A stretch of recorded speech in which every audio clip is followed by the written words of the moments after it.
So tingin ko, bagamat ang ninanais talaga nila ay matanggal si Inday Sara Duterte, itong bagong liderato ay garansyado na hindi talaga matatanggal sa posisyon si Pipi Sara. Sa linya po ng ating komunikasyon ngayong umaga si Attorney Harry Roque, isa pong dating presidential spokesperson, kapartner po natin. Attorney, good morning po. Jade at Admar po muli ang inyong mga kasama. Maraming salamat sa inyong oras.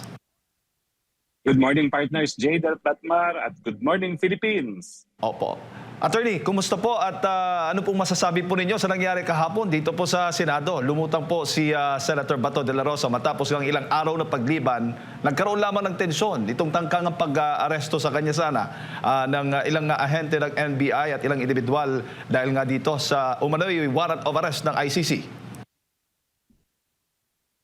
Well, maraming pangyayari kahapon pero yan po ay tagni-tagne. Hiwa-hiwalay lang pangyayari pero yan po ay interrelated lahat, no? Siyempre yung pangyayari kahapon sa Senado dapat mangyari yon dahil nga inaasahan natin na tutuloy nga sa Senado ang impeachment ni Inday Sara Duterte at hindi naman po pwede na yan ay matuloy sa ilalim ng liderato na alam natin na hindi magiging patas sa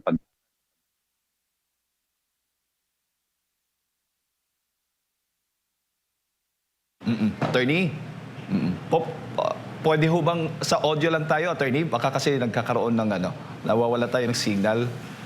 Dahil nga po si Attorney ay nasa ibang bansa po at subukan po natin balikan si Attorney Harry Roque at tanungin po sa ilang po mga maiinit na issue, lalo na kahapon dito po sa Senado, kung saan po inyo pong natunghayan yung ating pagtutok kahapon doon na sumipot o lumutang po itong dumating sa Senado si Senator Bato de la Rosa. Ilang oras bago nga ang kanilang nakatakdang itong sinasabing pagpapalit ng liderato at narinig po natin kanina mula sa kanya na may kilalaban nga itong nangyaring pagpapalit ng liderato dyan sa Senado at nabanggit niya yung impeachment dahil nga na-aprobahan na doon na-impeach na nga ang Vice President doon sa Kamara at inaasahan po natin na anytime soon ay itatransmit na po yung articles of impeachment laban sa Vice President, mga kapartners, at ang Senado na ngayon ang magsisilbing magko-convene po sila para maging impeachment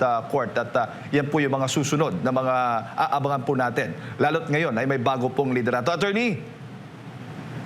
Yes, well, alam nyo, inaasahan natin na ngayong independyente ang ating mga senador na mamumuno dyan sa impeachment complaint na yan, meron naman tayong kumpiyansa na magiging patas ang laban ni Inday Sara dyan. Naniniwala tayo na hindi papayag ang Senado na magamit ang impeachment para lamang sirain ang mga kalaban sa politika gaya ni VP Sara. At maniniwala rin ako na dahil nga patas ang mga liderato natin ngayon sa Senado, hindi rin sila papayag na ang ebidensya na hindi kasama sa original na impeachment complaint ay magiging subject ng paglilitis sa Senado. No? So tingin ko, bagamat ang ninanais talaga nila ay matanggal si Inday Sara Duterte, itong bagong liderato ay garansyado na hindi talaga matatanggal sa posisyon si Pipi Sara. At malinaw po yun, Attorney. Sabi mo nga, ay may kinalaman nga dito, ito sa impeachment trial ni Vice President Sara Duterte. At yung paglutang ni Senator Bato din, ay para makapagbigay po siya ng kanyang boto para matanggal nga o mapalitan yung ang Senate President sa katauhan po ni Tito Sena ngayon.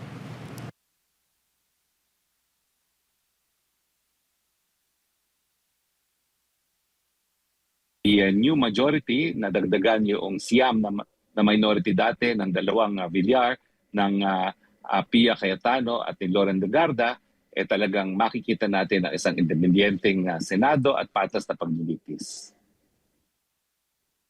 Opo. Attorney, ang nangyari bang paglalabas nitong umano'y arrest warrant doon kay Senator Bato de la Rosa sa loob mismo, yung paghahabol na ginawa ng mga ahente ng NBI, reasonable ho ba para po sa inyo sa loob mismo ng Senado, Attorney?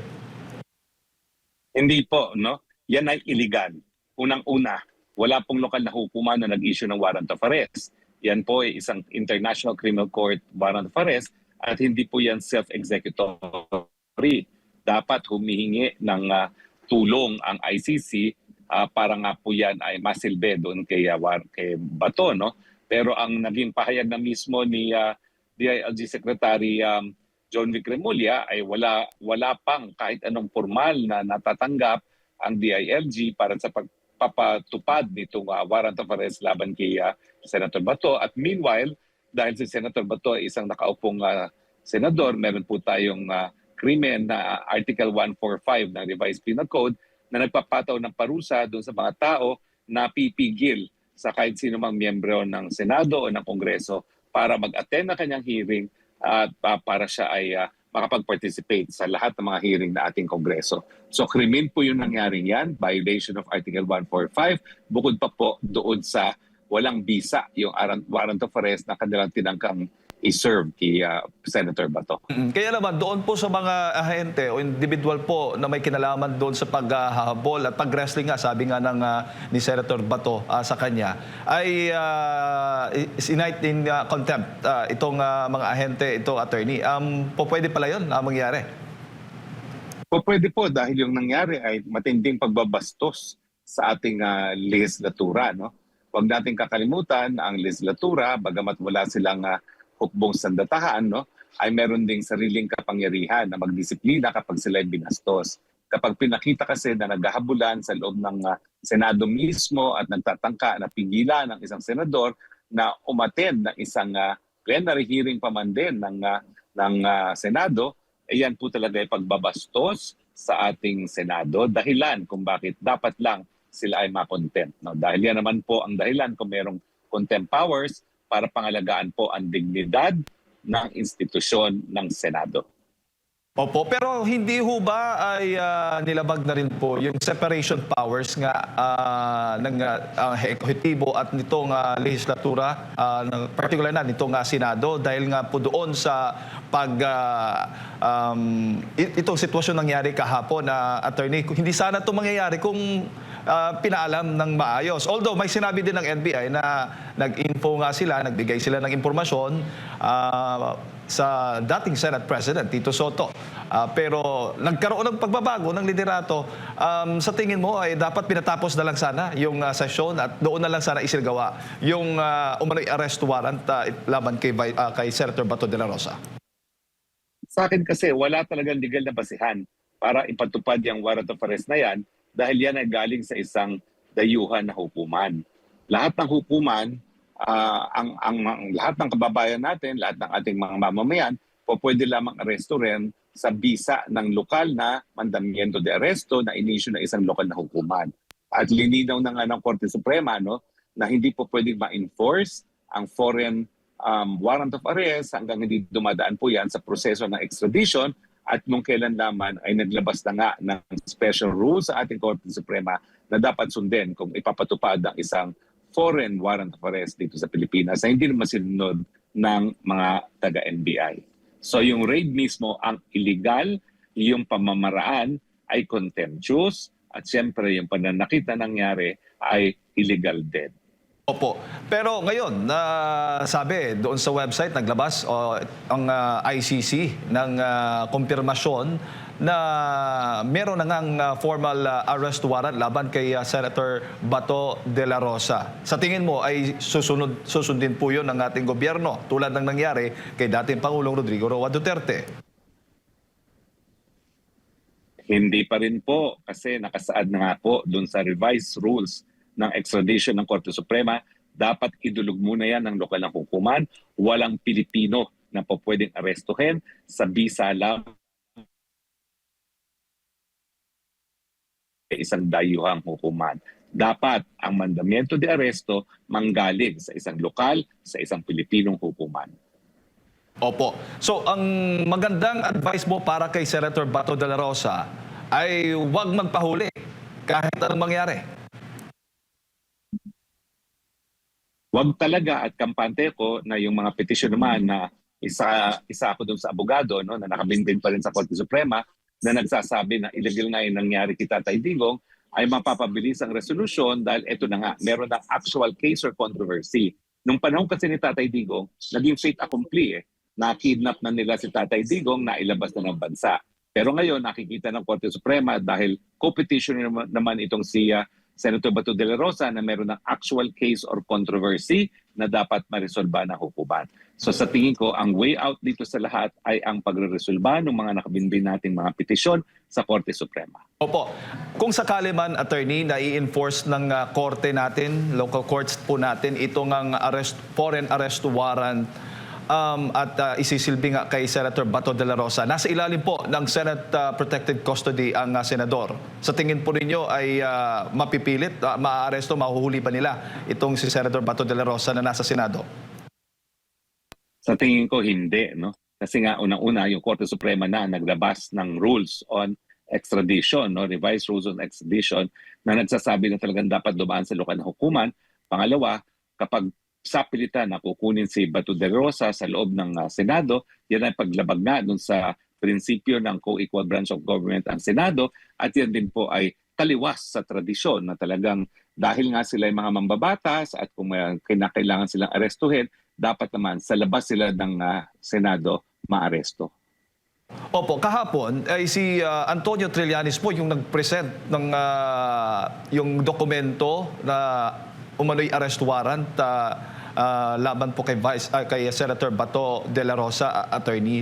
Ano ho ba yung papel ni Antonio Trillanes dito po sa ICC? Tanong nga ni Senator Marcoleta kahapon, siya na ba ang sheriff ngayon? Wala po siyang papel. In fact, ang ginawa niya ay kriminal. Yan ay usurpation, no, of authority dahil hindi naman siya alagad ng batas, no. At uulitin ko po, no, dahil yan naman ay isang mandamiento de aresto na isang dayuhang hukuman, kahit sino hindi po pwede magpatupad yan. Illegal ipatupad ang mandamiento de aresto na hindi nanggaling sa lokal na hukuman. At ulitin ko po, yung ginawa ni Trillanes, dapat mademanda siya usurpation of authority yan dahil wala po siyang legal na karapatan na magpatupad ng warrant of arrest. Opo. Attorney, si Partner Admar po, may mga karagdagang katanungan po sa inyo. Opo, Attorney, Yes, magandang partner. umaga. Meron pong spot report o incident report na ginawa ang nag-resign na rin na Senate Sergeant at Arms para mabigyang linaw po yung ganap daw kahapon dito. Basahin ko lang, Attorney, ang sinabi rito. For Senate President Alan Peter Cayetano, Sir, as directed herewith is the sequence of events as to the reported assault on Senator Ronald De La Rosa. Earlier this morning, alas 7 ng umaga, NBI NCR Chief Attorney Dongalio paid a call to the undersigned to coordinate an arrest order. As per agreement, the supposedly arrest should be effected when the warrant of arrest is presented as per guidance of the former Senate President Vicente C. Soto III. On or about 2 p.m., the warrant of arrest was shown to the former Senate President in the presence of the undersigned, but copies were not allowed to be distributed. Signed, Major Rene C. Samonte. Nabanggit nyo kanina yung recent decision or noong decision po ng Korte Suprema patungkol dun sa rules of procedure sa extradition po, Attorney. Now ngayon, ang Senado po pala, meron ding inaprubahan na Senate Resolution number 44 sa panahon din ni Senate President Tito Soto po. No? Basahin ko lang yung titulo ng resolution. Resolution expressing the sense of the Senate of the Philippines to protect all Filipinos against extrajudicial rendition and guarantee them a reasonable time prior to their surrender by or extradition from the Philippines to seek redress from the courts and avail of legal remedies. Sa tingin niyo po, meron bang pananagutan ang dating Senate President ukol po sa mga pangyayari ngayon? Kasi parang napahintulutan at hindi niya mismo sinabi na meron na palang ganun na mga ugnayan po with the NBI, Attorney.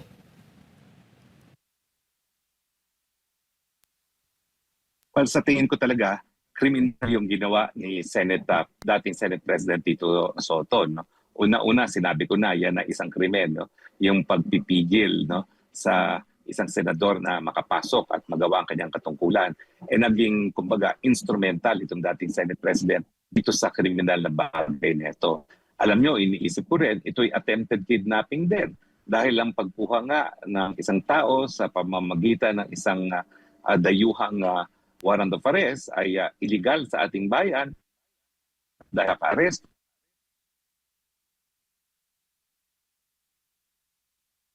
Opo. Yes, attorney?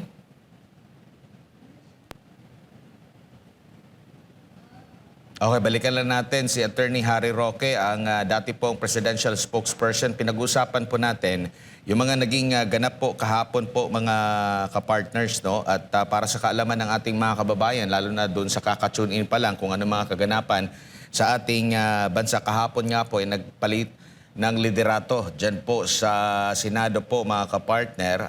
Natanggal bilang Senate President ito pong si dating SP Tito Soto at ang kanila pong binoto bilang bagong Senate President sa botong 13-9 ay ito pong si bagong Senate President Alan Peter Cayetano. Pero bago nga po iyang botohan na yan ay nagkaroon nga po ng habulan, no? Dito nga po kay NBI agents at ni Senador Ronald Bato de la Rosa. Kasi nga tinatangka nilang isilbi na itong arrest warrant. Sinikreto po pala ito, mga kapartner. Ang arrest warrant na ito ay hindi natin maintindihan kasi nung una lumabas ang issue na meron ng arrest warrant tapos dininay. Tapos meron na namang mga issue na meron niyang arrest warrant, dininay na naman po mismo ng ICC. At noong kanila pong kinumpirma na meron niyang arrest warrant, kapansin-pansin doon na November 2025 pa pala ang arrest warrant. Kaya ang gusto nga natin din itanong kay Attorney Harry Roque kung ito nga ba ay normal na proseso ng pagkakaroon ng sekreto na arrest warrant. Kagaya po dito sa Pilipinas, kung may arrest warrant, talagang makikipag-ugnayan or implement. Ano ba ang kaibahan dito sa proseso na ito? So, baka na lang natin ang pagbabalik ni Attorney Harry Roque, Partner Jade. Ayan, samantala, sa ibang balita muna tayo, mga kapartners, magpapatupad po o epektibo na po yung panibagong oil price adjustment ang mga kumpanya ng langis ngayong araw po, May 12. Ayon sa mga kumpanyang Petron Corporation, Shell Pilipinas Corporation at Sea Oil Philippines, tataas ng 47 centavos kada litro ng gasolina habang bababa naman sa 9 pesos and 57 centavos ang diesel at 13 pesos and 30 centavos ang kerosene. Ito na ang ikatlong sunod na linggong pagtaas sa presyo ng gasolina pagkasabay po ng paggalaw ng presyo ng langis sa pandaigdigang merkado. Epektibo ang bagong presyo ngayong kaninang alas 6 ng umaga at inaasang susunod din ang iba pang kumpanya ng langis sa kaparehong adjustment. Sa tala ngayong taon, mahigit 46 pesos na ang itinaas sa presyo ng gasolina habang lagpas 51 pesos naman sa diesel. Samantala sa ibang balita, binuhay naman ng Department of Agriculture ang El Nino Task Force upang palakasin ang koordinasyon at kahandaan ng iba't ibang ahensya sa posibleng pagdating ng El Nino ngayong taon.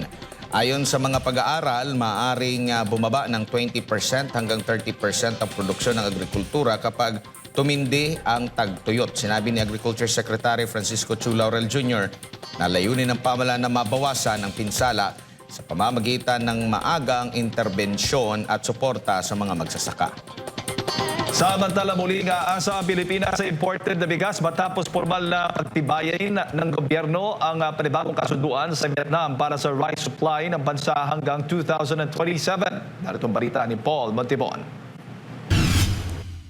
Sa sidelines ng ASEAN Summit sa Cebu, formal na nagkasundo ang Pilipinas at Vietnam para sa supply ng 1.5 million na metrikong toneladang bigas hanggang sa Abril ng taong 2027. Pinangunahan ni na Pangulong Ferdinand Marcos Jr. at Vietnamese Prime Minister Lee Min Hong ang high-level meeting na nagpatibay sa kasunduan. Ayon kay Agriculture Secretary Francisco Chu Laurel Jr., kailangang tiyakin ng bansa ang sapat at tuloy-tuloy na supply ng bigas dahil sa tumataas na demand sa rehiyon, epekto ng tensyon sa gitnang silangan at banta ng panibagong El Nino. Kasama rin sa napagkasunduan ang presyong $450 kada metriko tonelada para sa Vietnamese DT8 rice. Giit ng Department of Agriculture, mahalaga umano ito upang mapigilan ang lalo pang pagtaas ng presyo ng bigas at inflation sa bansa. Sa kabila naman ito, tiniyak ng pamahalaan na bahagi lamang umano ito ng mas malawak na plano upang mapanatiling sapat ang supply ng pagkain habang hinaharap ng bansa ang epekto ng climate change at pandaigdigang krisis. Para sa Diyos at sa Pilipinas, kung mahal nag-uulat Paul Montebon, SMNA News. Balikan natin si Attorney Harry Roque. Attorney. Yes, gaya na aking sinasabi, Admar, no?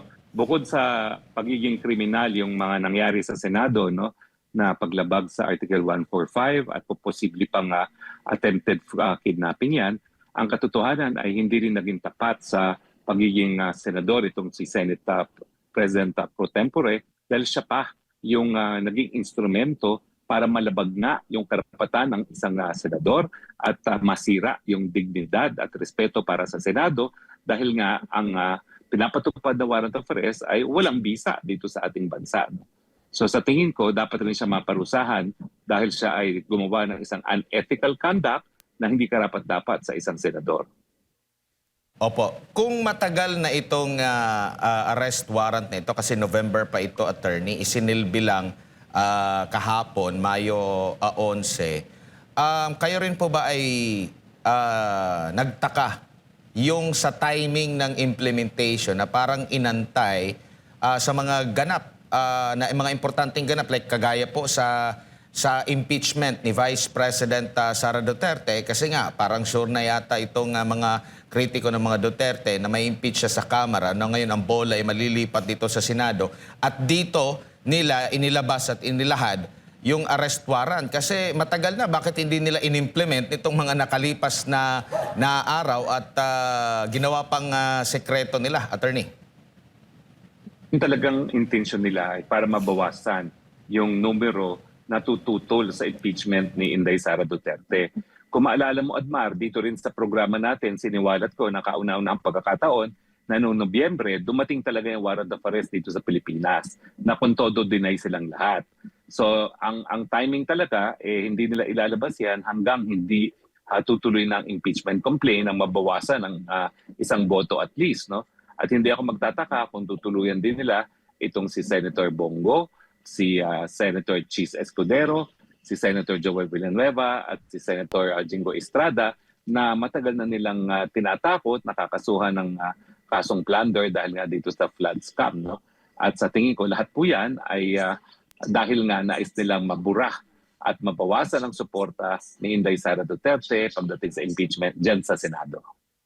Opo. Ito po bang pagsekreto sa arrest warrant po, Attorney, ng mismong ICC, regular na po nilang ginagawa? Kasi hindi po ba gagalangin nila yung yung batas na umiiral o proseso sa isang bansa kung saan galing ang subject ng kanilang arrest warrant? Bakit pa kailangang isekreto kung makikipag-ugnayan pa siya sa mga at dadaan sa, halimbawa dito sa atin, dadaan talaga sa local courts bago maipadala ang subject ng arrest warrant. Normal po ba na isekreto ito mismo ng ICC? Bagong po yan, rule. No? Hindi naman sinisekreto yan dati. Yan ay inaanunsyo. Pero talagang dahil dito sa kaso ni Tatay Digong, ay gumawa sila ng bagong rule na henceforth, sekreto na ang pagsisilbi ng warrant of arrest. Na uulitin ko ay kinakailangan dumaan naman sa lokal na hukuman. So pinagtataka ko nga dyan sa rule ng ICC, dahil nakasaad naman sa Rome Statute at dadaan sa lokal na hukuman, bakit pa kinailangang isekreto? No? Pero sa tingin ko, yan nga ayon doon sa karanasan ni Tatay Digong na kung hindi na sekreto yung pag-aaresto, pagkikidnap kay Tatay Digong, baka hindi nakuha itong si Tatay Digong. Dito po sa pangyayari ngayon, makikita ba natin na tila bias na ang ICC po ukol nga po dito sa kasong kinakaharap ni dating Pangulong Rodrigo Duterte, nitong si Senador Ronald Bato de la Rosa, considering parang nakipagsabuatan para ma-implement lang po ito at bakit hindi na lang hayaan na dumaan sa tamang proseso po, Attorney, na nakikita ninyo, Attorney? Hindi lang yan ang dahilan, no? o hindi, kinakailangan nga nila si Tatay Digong dahil wala naman silang ibang kaso na linilitis ngayon kung hindi si Tatay Digong lamang. No? So nakakalungkot at sa palagay ko, talagang kung mas marami pang bansa ang BBTO bilang miyembro ng ICC, ang masisisi lang ay ang hukuman mismo. No? Dahil ito yung tinatawag na abuse of process na dahilan na nawawalan tiwala ang mamamayan ng mundo sa pagiging patas at sa kakayahan ng ICC na magbigay ng katarungan.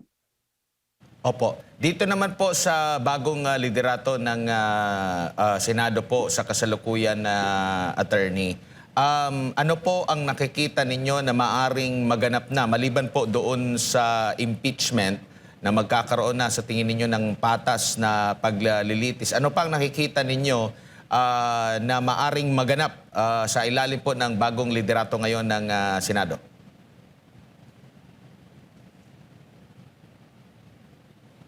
Yes, attorney?